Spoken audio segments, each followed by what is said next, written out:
Hello dears, ക്രിസ്റ്റലിലേക്ക് സ്വാഗതം. അപ്പോൾ 2024 December cycle net എക്സാമിനേഷൻ്റെ result വന്നു.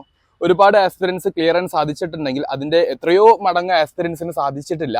കാരണം നമുക്കറിയാം നെറ്റ് എക്സാമിനേഷൻ ജസ്റ്റ് 6% അല്ലെങ്കിൽ അതിനേക്കാൾ താഴെ മാത്രം ആൾക്കാരാണ് ഇന്ത്യയിൽ ക്ലിയർ ചെയ്യുന്നുള്ളൂ എന്നുള്ളത്. അപ്പോൾ ഈ ഒരു വീഡിയോ പ്രത്യേകിച്ചും ഇപ്രാവശ്യം നെറ്റ് എക്സാമിനേഷൻ എഴുതിയിട്ട് ക്ലിയർ ചെയ്യാത്ത ആസ്പിറൻസിന് വേണ്ടിയുള്ളതാണ്. മുഴുവനായിട്ട് കൃത്യമായിട്ട് ശ്രദ്ധിച്ച് കേൾക്കാൻ വേണ്ടി ശ്രമിക്കുക. ആദ്യം തന്നെ ഒരു കാര്യം കൂടി അറിയിച്ചു കൊള്ളട്ടെ. ഇപ്രാവശ്യത്തെ നെറ്റ് എക്സാമിനേഷനിൽ ക്രിസ്റ്റലിൽ ഒരുപാട് റിസൾട്ട് നേടാൻ സാധിച്ചിട്ടുണ്ട്. 200ഓളം കുട്ടികൾ പഠിച്ചിട്ടുണ്ടായിരുന്ന ക്രിസ്റ്റലിൽ 2024 ഡിസംബർ സൈക്കിളിൽ ഏകദേശം 105ഓളം പേർക്ക് നെറ്റ് എക്സാമിനേഷൻ ക്ലിയർ ചെയ്യാൻ സാധിച്ചു എന്നുള്ള ഒരു സന്തോഷ വാർത്ത കൂടി അറിയിക്കുകയാണ്. ഇനി എന്തുകൊണ്ടാണ് ബഹുഭൂരിപക്ഷം വരുന്ന കുട്ടികൾക്ക് ഈ ഒരു എക്സാം ക്ലിയർ ചെയ്യാൻ സാധിക്കാതെ പോയത് എന്നുള്ളതിലോട്ട് പ്രധാനമായിട്ടും 3 കാര്യങ്ങളാണ് അറിയിക്കാനുള്ളത്. ഒന്ന്, lack of proper content. Net എക്സാമിനേഷന് ആവശ്യമായിട്ടുള്ള കണ്ടന്റ് തന്നെയാണോ നമ്മൾ പഠിച്ചിട്ടുണ്ടായിരുന്നത് എന്നുള്ളത് കൃത്യമായിട്ട് നമ്മൾ വെരിഫൈ ചെയ്യേണ്ടതുണ്ട്. ഒന്നാമത്തെ കാര്യം അതാണ്, lakh of proper content that exam require, എക്സാമിന് ആവശ്യമായിട്ടുള്ളത്. രണ്ടാമത്തെ കാര്യം, ആ കോണ്ടന്റ് കൃത്യസമയത്ത് നമ്മൾ റിവൈസ് ചെയ്തിട്ടുണ്ടോ. ഇത് നിങ്ങൾ ഏത് ഇൻസ്റ്റിറ്റ്യൂഷനിൽ പഠിച്ചാലും ഇല്ലെങ്കിലും അത് നിങ്ങൾ ചെയ്യേണ്ട ഏറ്റവും പ്രധാനപ്പെട്ട കാര്യമാണ്. ഇൻസ്റ്റിറ്റ്യൂഷൻ്റെ ഒരു ബാക്കപ്പും സപ്പോർട്ടും നിങ്ങൾക്ക് ഉണ്ടായേക്കാം, പക്ഷെ അത് നമ്മൾ എത്രമാത്രം റിവൈസ് ചെയ്യുന്നുണ്ടോ അത്രമാത്രം ക്ലാരിറ്റി നമുക്ക് വരും. പക്ഷെ അതിന് വന്നിട്ടില്ല എങ്കിൽ അതാണ് നമ്മുടെ ഏറ്റവും പ്രധാനപ്പെട്ട ഒരു ലിമിറ്റേഷൻ.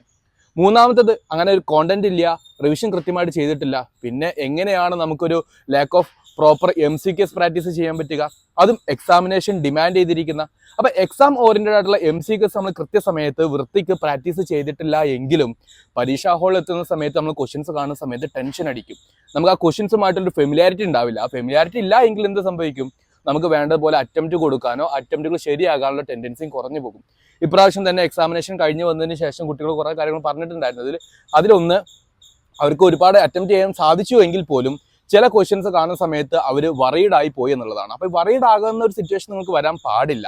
ഇത് പ്രത്യേകം ഒന്ന് ശ്രദ്ധിക്കുക. അതിന് നമുക്ക് ഡിഫറൻ്റ് ആയിട്ടുള്ള ടെസ്റ്റ് സീരീസ് പ്രോഗ്രാം എല്ലാം ചെയ്ത് നോക്കാവുന്നതാണ്.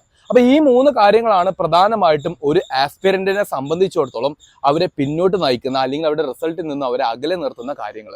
അപ്പോൾ ഈ 3 കാര്യങ്ങൾ നിങ്ങളുടെ ഒരു അപ്രോച്ചിൽ ഉണ്ടാകുമെന്ന് ഞാൻ വിശ്വസിക്കുന്നു.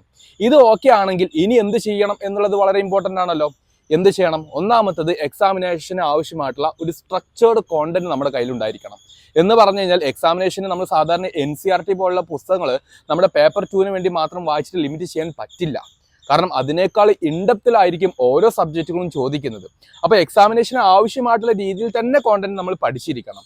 ഇത് വളരെ പ്രധാനപ്പെട്ട കാര്യമാണ്. അപ്പോൾ അത് എവിടെ നിന്നാണ് എങ്ങനെയാണ് നിങ്ങൾക്ക് കിട്ടുന്നത് എന്നുള്ളത് മനസ്സിലാക്കിയിട്ട് വേണം ഇനിയുള്ള പ്രിപ്പറേഷൻ നിങ്ങൾ കൊണ്ടുപോകാൻ. അടുത്തൊരു കാര്യം, അപ്പോൾ നമുക്ക് കോണ്ടന്റായി, ഇനി ടൈം ബൗണ്ടഡ് ആയിട്ട് നമ്മൾ അതിനെ റിവൈസ് ചെയ്യുന്നു എന്നുള്ളതാണ്.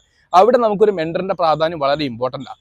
കാരണം ആ മെൻറ്റർക്ക് തീർച്ചയായിട്ടും പഠിച്ച കാര്യങ്ങളിൽ നിന്നും എങ്ങനെയായിരിക്കും ക്വസ്റ്റ്യൻസ് വരാൻ സാധ്യതയുള്ളത് എന്നുള്ളത് നിങ്ങൾക്ക് പറഞ്ഞു തരാനും അതിൻ്റെ പോസിബിലിറ്റിയും അതിൽ നിന്നും എങ്ങനെ ക്വസ്റ്റ്യൻ വരുന്ന സമയത്ത് എലിമിനേഷൻ മെത്തേഡ് പോലുള്ള കാര്യങ്ങൾ നമ്മൾ സ്വീകരിക്കണം, ഇങ്ങനത്തെ കാര്യങ്ങൾ പറഞ്ഞു തരാനും സാധിക്കും. മൂന്നാമത്തെ കാര്യം, ഇങ്ങനെ ഏകദേശം ക്ലാസ് റൂമിൻ്റെ ഭാഗമായിട്ട് നിങ്ങൾക്ക് കിട്ടുന്ന ഈ കാര്യങ്ങൾക്ക് ശേഷം നിങ്ങൾ സ്വന്തമായിട്ട് ഇരുന്നിട്ട് ക്വസ്റ്റ്യൻസ് എടുത്ത് ചെയ്യുക. കിട്ടാത്ത ക്വസ്റ്റ്യൻസ് ആണെങ്കിൽ പോലും നിങ്ങൾ ചെയ്യണം. കാരണം എന്താ, നെറ്റ് എക്സാമിനേഷനിൽ സോ ഫാർ നെഗറ്റീവ് മാർക്കിംഗ് ഇല്ല. അതുകൊണ്ട് 150 ക്വസ്റ്റ്യൻസ് വരുമ്പോൾ 150 അറ്റംപ്റ്റ് ചെയ്യലാണ് അതിൻ്റെ മിടുക്ക്. അത് ടൈം ബൗണ്ടഡ് ആയിട്ട് വളരെ എഫിഷ്യൻ്റ് ആയിട്ട് പ്രാക്ടീസ് ചെയ്ത് കഴിഞ്ഞാൽ 3 മണിക്കൂറിൻ്റെ എക്സാമിനേഷൻ ഹാൾ എന്ന് പറയുന്നത് അത് നിങ്ങൾക്ക് എളുപ്പമാവുകയും ചെയ്യും. അപ്പം ഞാൻ ഇത്രയും കാര്യങ്ങൾ പറഞ്ഞു തന്നു. ഇനി നമുക്കിതൊന്ന് പ്രാക്ടിക്കലാക്കി നോക്കണ്ടേ. അതിനുവേണ്ടി ക്രിസ്റ്റൽ നിങ്ങൾക്ക് ഒരു പ്രധാനപ്പെട്ട ഒരു അപ്ഡേറ്റുമായിട്ട് കൂടിയാണ് ഇന്നത്തെ ദിവസം വന്നിരിക്കുന്നത്. കാരണം ക്രിസ്റ്റലിൻ്റെ 3ാമത്തെ നെറ്റിൻ്റെ വാർഷികമാണ്. അപ്പോൾ ആ വാർഷികത്തിൻ്റെ ഭാഗമായിട്ട് we are having one thing very beautiful for you. UGC net paper 1ൻ്റെ ഒരു ഫ്രീ ഗൈഡൻസ് പ്രോഗ്രാം നിങ്ങൾക്ക് വേണ്ടി ആരംഭിക്കാൻ വേണ്ടി പോവാണ്. That is from March 3rd.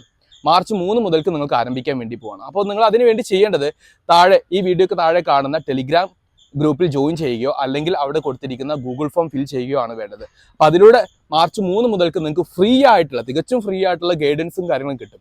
എങ്ങനെ എക്സാമിനേഷൻ്റെ രീതിയിൽ തന്നെ കൃത്യമായിട്ട് പഠിച്ചു പോകണം എന്നുള്ളതിൻ്റെ ഒരു കാര്യമാണ് അവിടെ വരുന്നത്. അതുകൊണ്ട് നിങ്ങളെല്ലാവരും ജോയിൻ ചെയ്യാൻ വേണ്ടി ശ്രമിക്കുക. നിങ്ങൾ സീരിയസ് ആണെങ്കിൽ അതുപോലെ തന്നെ ഈ വീഡിയോ തീർച്ചയായിട്ടും നിങ്ങളുടെ സുഹൃത്തുക്കളുമായിട്ട് ഷെയർ ചെയ്യാനും ശ്രമിക്കുക. കാരണം അവരും അടുത്ത പ്രാവശ്യം നെറ്റ് എക്സാമിനേഷൻ ക്ലിയർ ചെയ്യണം എന്നുള്ളത് അത് ഞാൻ ആഗ്രഹിക്കുന്നത് പോലെ നിങ്ങളും ആഗ്രഹിക്കുക.